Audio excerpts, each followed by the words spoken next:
बिस्मिल्लाहिर्रहमानिर्रहीम। अस्सलाम वालेकुम नाज़रीन, मेरा नाम दावर अज़ीज़ है और मैं आपसे अपने यूट्यूब चैनल पर मुखातिब होने का शर्फ़ एक मरतबा फिर हासिल कर रहा हूँ। आज हम बात करेंगे जुनैद सफ़दर की तलाक के बारे में, लेकिन उससे पहले मैं आपसे गुज़ारिश करूँगा कि आप चैनल सब्सक्राइब कर लीजिए, वीडियो को लाइक और शेयर ज़रूर कीजिए, बेल आइकॉन भी दबाइए, इससे हमारी हौसला अफ़ज़ाई होती है। अगर आपको वीडियोज़ पसंद आती हैं तो बराए मेहरबानी ये काम ज़रूर कीजिएगा। मौज़ू की तरफ आते हैं। कंट्रोवर्शियल इशू है जी। लोग कहते हैं जी कि अखलाकियात पर बात नहीं होनी चाहिए, ज़ातियात पर बात नहीं होनी चाहिए, सियासत पे बात हो तो सियासत पे बात करनी चाहिए, लोगों के ज़ाती किरदार को मौज़ूए बहस नहीं लाना चाहिए। माफ़ कीजिएगा, मैं इससे इख्तलाफ़ करता हूँ। क्यों नहीं होनी चाहिए बात? ये बात मैं इस उन लोगों से पूछता हूँ जो ख़ास तौर पर इमरान खान और उससे रिलेटेड जितने लोग हैं। इमरान खान पर तो जो बात करें वो तो सियासत में है, लेकिन इन लोगों को क्या अखलाकियात उस वक़्त तक कभी याद आई हैं, जब वो इमरान खान की पहली बीवी जमामा खान पर किस किस्म के इल्ज़ामात, घिनौने और घटिया इल्ज़ाम लगाते रहे, उसे यहूदन तक कहा गया। ये कहा गया कि वो यहूदी एजेंट में इमरान खान उसकी वज़ह से बना और ये हुआ और वो हुआ, टाइलों की चोरी का इल्ज़ाम और अल्लाह जाने क्या-क्या। उसके दीन और ईमान और एतकाद के ऊपर आपने बात की, हालांकि उसने बाकायदा इस्लाम कबूल किया, उसने डिक्लेयर किया। इमरान खान ने इसकी तस्दीक की कई मरतबा। इस्लामी शायर उसने इख्तियार किए।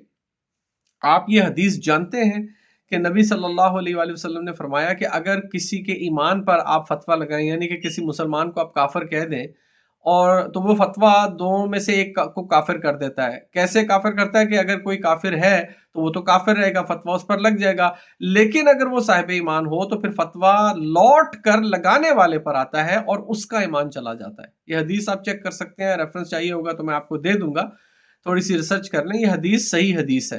तो इन लोगों को जिनको ये खौफ नहीं हुआ कि वो एक मुसलमान जो क्लेम कर रही है कि मैं मुसलमान हूं, उस पर एक यहूदन का फतवा लगाते रहे।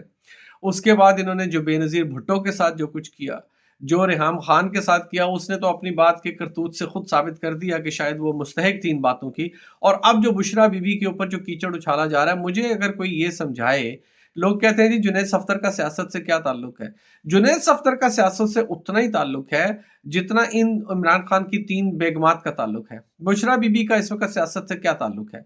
जादूगरनी और पिंकी पीरनी और दम दरूद करने वाली और छत पे बनी गाला के मुर्गे ज़िबा करके खून बिखेरने वाली और वल्लाहु आलम क्या-क्या किस्म के घिनौने इल्ज़ामात नहीं लगाए गए। इमरान खान साहब के ऊपर ज़ाती किरदार पर तो जो बात की गई सो की गई, जिससे वो खुद कहते हैं कि मैं कोई फ़रिश्ता नहीं था, मैं तो एक बड़ा आम सा मुसलमान था।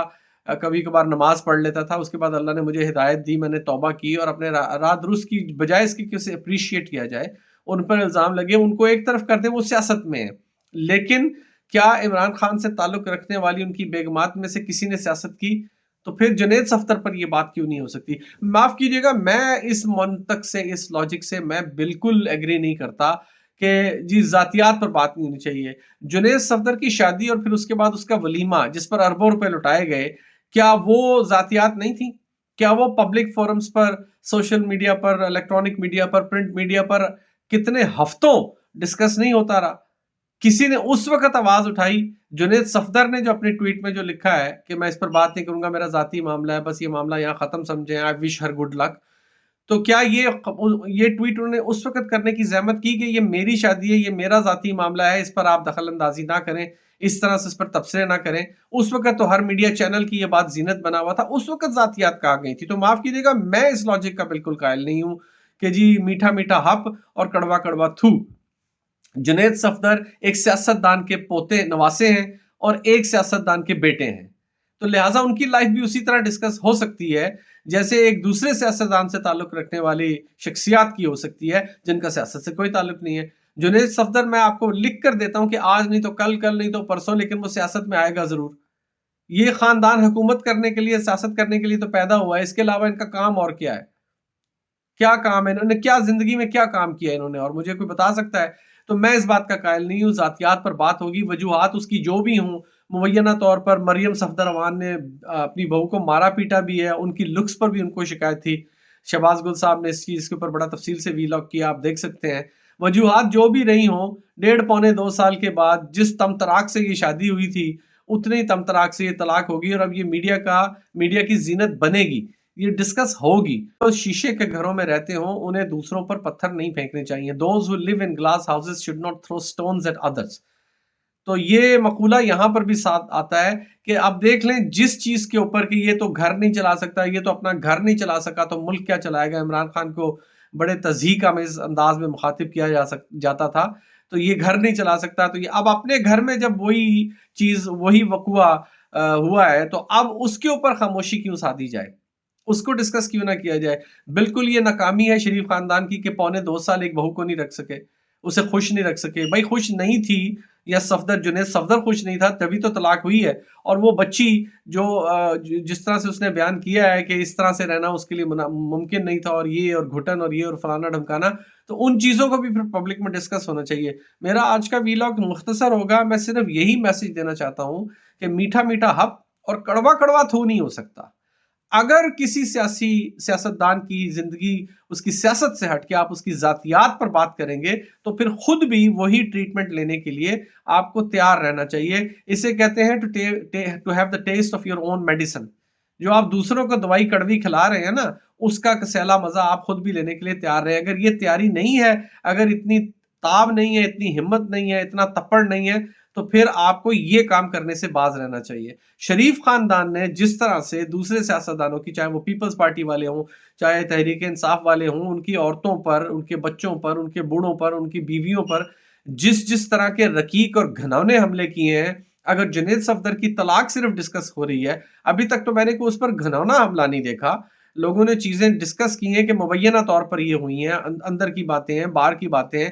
لیکن جس قسم کے الزامات اور جس قسم کے ذاتی حملے عمران خان اور اس کے ریلیٹڈ رشتہ داروں، اس کی بہنوں پر، اس کی بیویوں پر، اس کے بچوں پر جس طرح سے کیے گئے ہیں، اس کے مقابلے میں تو یہ کچھ بھی نہیں ہے. تو لوگوں کو چاہیے، میڈیا کو بھی چاہیے، یہ جو بڑے بڑے اینکر پھرتے ہیں نا، نہیں جی ذاتیات پر بات نہیں ہونی چاہیے، ہم اس کے مخالف ہیں، ایسے نہیں ہونا چاہیے. میں بالکل بڑے ادب کے ساتھ ان سے اختلاف کرتا ہوں. کیوں بات نہیں ہونی چاہیے؟ اگر ایک پارٹی بات کر رہی ہے تو آپ بھی تہذیب اور اخلاق کے دائرے میں رہتے ہوئے گالم گلوچ نہ کریں، الٹی سیدھی باتیں نہ کریں، لیکن اس چیز کو آپ ڈسکس کر سکتے ہیں. تو میں بھی یہی ڈسکس کر رہا ہوں. طلاق جو ہے نا، یہ اللہ تعالیٰ کے نزدیک حلال کاموں میں سب سے زیادہ پسندیدہ بات ہے. نبی صلی اللہ علیہ وسلم کا یہ ارشاد ہے.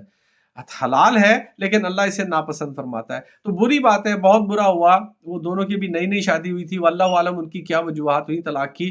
لیکن یہ طلاق ایک نصیحت ہے کہ بادشاہوں کے گھر میں بھی مسائل ہوتے ہیں، جو اپنے آپ کو فرعون وقت کی طرح رکھتے ہیں، جو فرعون کی طرح حقارت کی طرح سے دوسروں کو دیکھتے ہیں، جو دوسروں کی ذاتی زندگی پر رقیق حملے کرتے ہیں.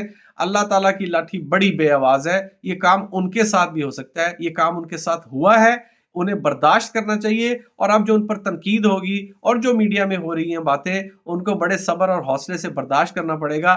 جس چیز سے، جس لاٹھی سے وہ دوسروں کو ہانک رہے تھے، آج وہی لاٹھی جب ان کے سر پہ برس رہی ہے تو انہیں اس چیز سے کوئی تکلیف نہیں ہونی چاہیے.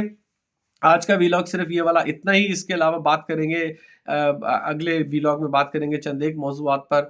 جو کچھ اس وقت فلسطین میں ہو رہا ہے، جو عمران خان صاحب کی جیل سے پیغام آیا، اس کے اوپر بھی بات کریں گے. اس کے لیے میرے اگلے ویلاگ کا انتظار کیجیے. ایک دفعہ پھر گزارش کروں گا کہ اگر ویڈیو پسند آتی ہے تو آپ چینل سبسکرائب کیجیے، لائک اور شیئر کیجیے ویڈیوز کو، اور لازماً گھنٹی کا بٹن سبسکرائب کا ضرور دبا دیجیے تاکہ آپ کو نوٹیفیکیشن ملتا رہے. اس کے ساتھ اپنا بہت خیال رکھیے. میں آپ کے لیے دعا گو ہوں، آپ میرے لیے دعا کیجیے. پاکستان ہمیشہ زندہ باد.